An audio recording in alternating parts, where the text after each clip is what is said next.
Piero Lerner, boa tarde já, afinal agora é 1h13 em Brasília, você que conversa com a gente aí espremido na sua hora de almoço. Boa tarde aí, Romulo, pessoal, tá me ouvindo bem aí? Estamos ouvindo, tá com eco, mas é do ambiente, mas fala aí, pode falar isso. Nada que Não, impeça a compreensão. não tem jeito, esse é o único lugar que dava para ficar hoje. Semana passada foi lá fora, mas agora está chovendo e não tem como ir para lá. E um frio desgraçado aqui também. Continua aquela reforma pela qual você está pagando. Não, ela já está terminando aqui, está tudo vazio aqui, né? E hoje foi uma outra loucura, porque assim, 4 pias de casa resolveram vazar ao mesmo tempo. Então, isso, cara. Assim, é dessas coisas meio inexplicáveis, né? Isso é trabalho. Tem que tomar um banho. Ah, é sexta-feira, ó, tô de branco, toma aí um banho de sal grosso e tal. Olha o católico brasileiro recomendando banho de sal grosso, usando branco na sexta-feira. Isso é Brasil, vai lá, Piero. Agora, essa história toda da menina, que é uma barbaridade completa, evidentemente, mas esse é o aspecto principal que eu acho que tem que ser falado, como é que essa Sarah Winter faz isso. E a proposta que teve, se não me engano, dela pagar uma multa de 1.300.000. Mas veja bem, uma multa para ela, caçar ela no YouTube, é pouco, não é não? Então, eu acho o seguinte, né? Tem isso, porque ela é uma pessoa, a gente pode falar o que quiser, mas era evidente que ela ia se enfiar nessa pauta. Claro. Toda vez que acontecer uma coisa assim, ela vai fazer um negócio para gerar um clickbait aí, entendeu? Uma polêmica, um negócio, e mobiliza mesmo. Assim, isso é um radar que eles vão fazer em cima dessas coisas e vão medindo a assinatura de todo mundo, né? Ô Piero, a Sarah Winter ela é um operativo das operações psicológicas. A gente tem que lembrar daquele advogado militante de direitos humanos que comentava na CNN Brasil, falando sobre a prisão dela lá com base na Lei de Segurança Nacional e tal. Mas eu nunca vi esse tipo de prisão aí da Polícia Federal, que o pessoal deixa ela fazer live, não sei o que tal. Aí relatou, falou, na minha experiência de 20, 30 anos é assim e tal, não sei o que. Não acontece isso, aí tá muito esquisito. Botou isso. Aí, né, a sujeita surgiu lá no Fêmen, né, era extrema esquerda, anárquica, anarcopunk, não sei o que tal. Aí agora é fundamentalista e tal, aí tem essa possibilidade de ter insider information, lançar essas coisas, tá em prisão domiciliar, ela é uma agente da guerra híbrida, Piero Lerner. Mas é completamente, e ainda digo mais, tem uma figura para classificá-la, que é agente cabeça de ponte. Mandam ela para dentro da linha inimiga, entendeu? Para servir de coisa explosiva mesmo, e quando ela faz esses bombardeios semióticos aí, eles simplesmente conseguem mapear e testar a reação de todo mundo. Forçam posições, causam intrigas internas, e assim foi, né? Passou a semana em torno desse negócio, né? Imagina. Que coisa absolutamente mais eficaz, né, em termos dessa estratégia, né? Porque assim, e outra, né? Joga isso nas costas dela, livra o Bolsonaro também de falar uma coisa. Agora que ele é Bolsonaro paz e amor, né?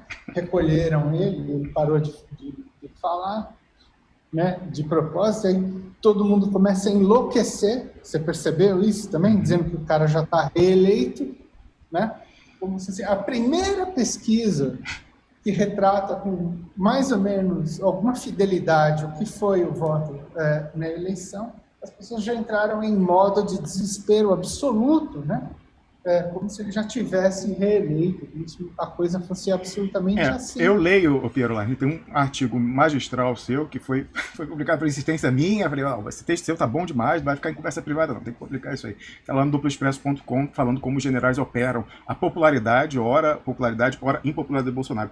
Me parece que o objetivo principal dessa pesquisa foi plantar no imaginário coletivo e nas negociações de bastidores, que há pouco relatava o Gabriel Cassiano, a ideia de que o Bolsonaro é um grande cabo eleitoral, né? O eleitor Bolsonaro. Então, para dizer que ele está popular, para aumentar o cacife dos generais na articulação das candidaturas municipais, Piero Lerner. Faz muito sentido isso, né? na verdade, operando em continuidade do que aconteceu na última eleição, né? Sim. E todo mundo se escorou nele, né? Só que agora eles estão realmente testando, né, para ver qual é a força dele enquanto cabo eleitoral. E no final, desculpe aí os céticos, no final a maquininha resolve se tudo der errado, como no caso do senador Roberto Requião, que era o único candidato ao Senado de Ciro Gomes e Haddad, no Paraná, não tinha outra opção, eram 2 votos, os votos em Ciro Gomes e Haddad somaram 30% no Paraná, o Roberto Requião chega na urna com 13%. Não, meu amigo, minha amiga, não tem. Aí, para mim, eu sou muito cético com relação à maquininha, Piero Lein.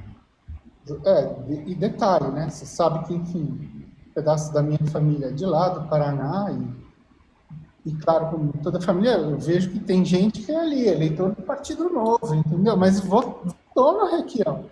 Assim, sabe, o pessoal tem uma coisa tradicional. O senador, o Piero, conversando com ele em privado sobre isso, ele fala o seguinte: não é esse negócio aí, não. Isso aí, o pessoal espalhou fake news na véspera, disparo de WhatsApp, dizendo que eu aumentei o pedágio, que eu batia na mulher. Então eu falei: senador Roberto Requião, tudo bem, respeito a sua opinião, mas respeite o meu direito de divergir. Por quê? O eleitor do Paraná conhece, pro bem e pro mal, odeia ou ama Roberto Requião, mas conhece há décadas. Não é a disparo em massa de WhatsApp na véspera que vai determinar o juízo do eleitor do Paraná sobre quem é Roberto Requião pro bem e pro mal. Então, não acredito, para mim foi um ajuste na maquininha. Veja a importância. Mas por que eles iam fazer isso? Requião ia ser só um entre 81 senadores. Imagina o Roberto Requião ocupando a tribuna do Senado para falar o que ele está falando no Twitter, cobrando o Lula para que pegue e divulgue os documentos do Odebrecht na Suíça, falando como senador, indo lá no porão do Senado pegar os documentos do Odebrecht. Não podia, o golpe não toleraria Roberto Requião no Senado com as prerrogativas de parlamentar, Piero Lein. Sendo que tem Haddad e Ciro, mas ele é um dos poucos votos que, apesar das pessoas verem ele ali numa posição mais próxima, talvez ele seja um dos poucos votos identificados com um centro mesmo, entendeu? Meio purificado, que estava a par da dicotomia Lula e Bolsonaro, e isso justificaria, inclusive, um aumento de voto. A pesquisa da véspera dava que ele estava com 70%, Piero, 70%. Como várias outras pesquisas também, né? Esse engano que aconteceu, a eleição do Witzel no Rio de Janeiro também é meio bizarra, né? Acho que a do Zema também, o que aconteceu em Brasília. O 4º lugar da Dilma, né, a despeito de opiniões sobre ela, o 4º lugar, né? Também acho muito improvável, muito. Enfim, foi uma coisa para marcar, de fato, né, a posição. Mas não nos preocupemos já com isso, porque agora o Exército cuida vai verificar para a gente a programação, transferência dos dados e a totalização nos TREs e no TSE. Então, durmamos tranquilos que a maquininha agora está lá, a garantia sou Joe do General Mourão. Controla tudo, né? E hoje mais se eu soube aqui, ele controla a CGU também, a Controladoria Geral da União. Ele controla quem controla. Aquela que faz os dossiês internos na administração pública para ver se... tá certo. Você viu lá, eu não sabia que era um militar, aquele sujeito lá, Wagner Rosário, eu acho que é o nome dele, mas é um militar, tá ali. Ele era já da Controladoria Militar, agora ele é da Controladoria Geral, e ele falou que não tem mais corrupção no governo Bolsonaro, porque agora eles têm... Como é que era? Mais essa. Porque eles têm um filtro preventivo. A gente sabe bem como funcionam esses filtros preventivos, né? Enfim, que bom. Pois é. Eu acho que dá para mostrar aqui a conversa privada entre a gente nessa manhã que você mandou isso. Eu não tinha acompanhado isso, Piero. Olha só, vou botar aqui na tela para ver que a gente faz, o que a gente prega. Piero Lein está no Telegram, eu estou no Telegram e ambos estamos no canal do DE. Piero Lein descobriu isso, então esse é o sujeito aí que está vendo na sua tela. Wagner Rosário, olha aí, alma mater dele. Amã, blá, blá, blá, blá, blá. Militarzão de primeira linha. Aí bota aqui, ó. Aí Piero Lein, mais 2 pontos. E aí aspas para o sujeito. Ó. Nós estamos há 20 meses sem nenhum caso de corrupção no governo. Isso porque nós temos um filtro prévio que evita que qualquer pessoa dessas assuma um desses cargos. E hoje a gente atinge uma marca interessante, que é a não existência de corrupção no governo, a prevenção. Aí, Piero, como eu estava falando com você, né, nem tanto ao mar, nem tanto à terra. Por quê? É isso que está acontecendo? Não é. Mas o que ele está falando nominalmente é o que deveria ser. Por quê? Porque isso é o básico quando você vai fazer uma nomeação para um cargo importante na administração pública, fazer o que em inglês eles chamam de vetting, que é o quê? Ir buscar.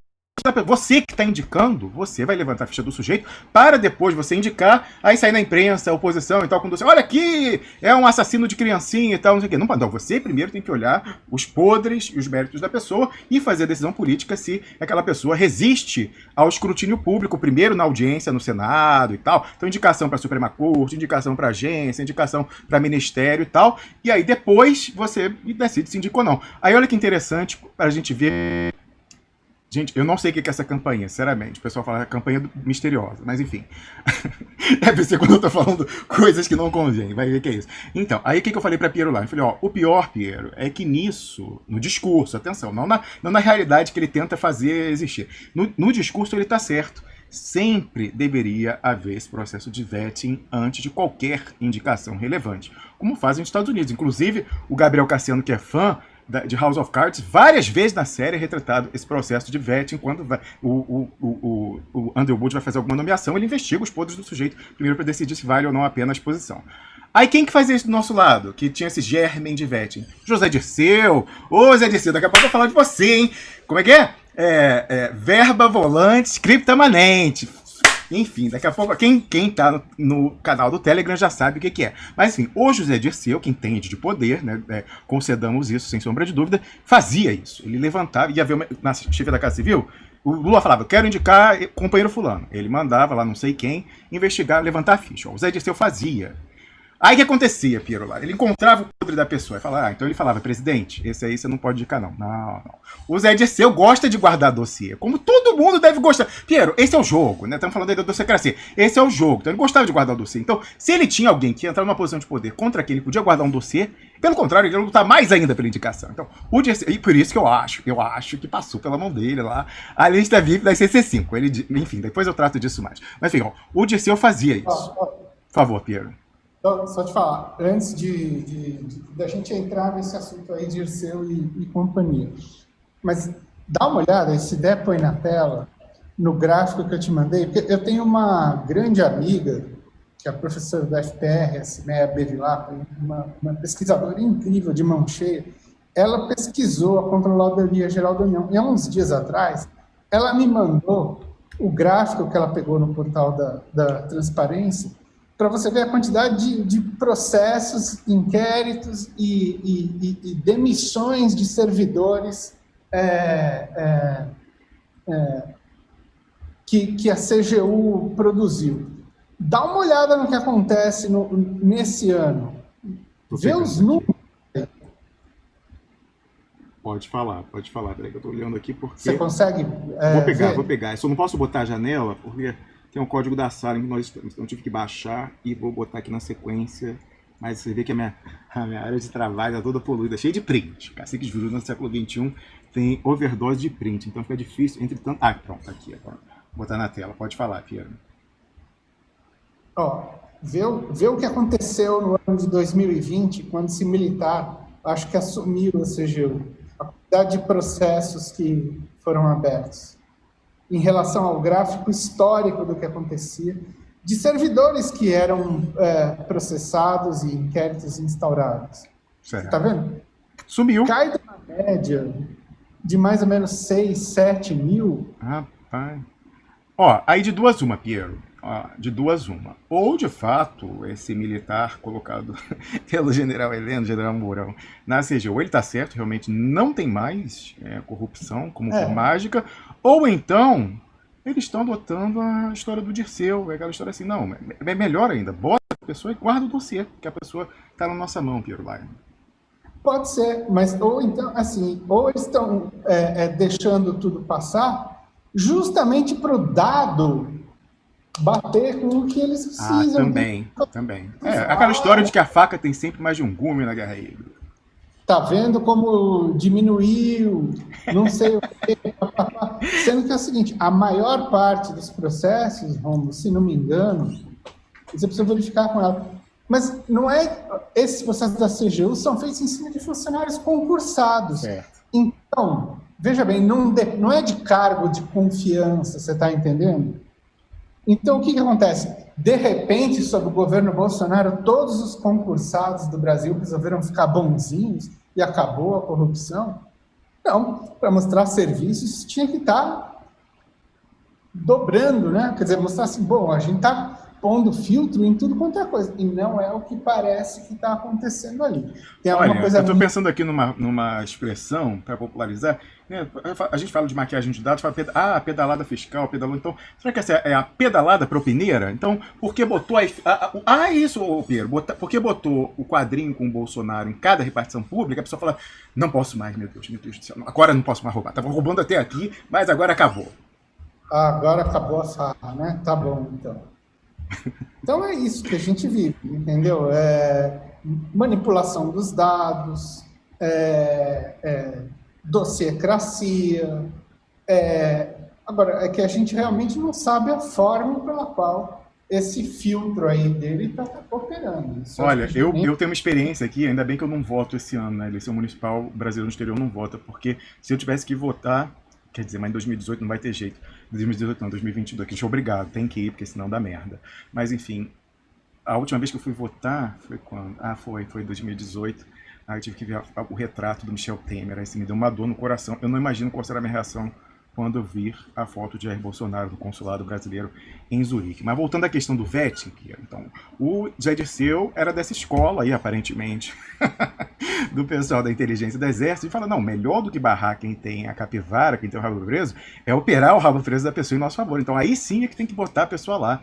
Então assim, o Zé Dirceu, o que ele fez? Ele fazia, mas em vez de barrar a indicação, indicava e guardava o dossiê para operar a pessoa. Como ele fez, sabe com quem? Já dei essa informação, sim, com Joaquim Barbosa. Soube disso de uma pessoa aí do primeiro plano da política. E isso explica o ódio segundo esse relato que eu chequei com outra fonte, o ódio pessoal, em nível pessoal, do Joaquim Barbosa pelo Zé Dirceu, né? Então, aí você comentou o seguinte, ó, só que tem esse filtro prévio, a gente sabe bem como é que é. Você estava ligado que esse cara é militar? Não sabia, nem sabia que esse sujeito existia. Aí você perguntou com esse relato do Zé Dirceu, pô, o Zé Dirceu, então, antes da nomeação, tinha aí alguma coisa vexatória do Joaquim Barbosa. Aí você perguntou, por que ele não usou? Eu acho que usou. Agora não usou como a gente espera, porque o dossiê é operado no subterrâneo. Quando ele chega a público, é a última hipótese, e ele passa a perder o valor de chantagem. A partir do momento que você expõe, ele perde o valor. Então, eu acho que usou para chegar a um mínimo de composição. Ele entubou um ônibus? Entubou, mas eu acho que, enfim, poderia sempre... O que é ruim sempre pode piorar? Sempre pode piorar. Então, eu acho que pode ter usado, inclusive. Aí fala assim, mas por que ele fez essa escolha e não publicou isso daí? Porque não ia virar o resultado. Ia perder o valor de pressão e não ia alterar o resultado. Você ia falar, Pia? Não, porque pode ser uma outra coisa também, das duas uma. Ou ele tem dossiês que não são tão bons assim. Esse não era. Ou os dossiês dele são tão bons que vão acabar explodindo ele próprio, você está entendendo? Certo. O que acontece quando você tem uma bomba nuclear? Você morre junto. A guerra recíproca, a destruição recíproca assegurada.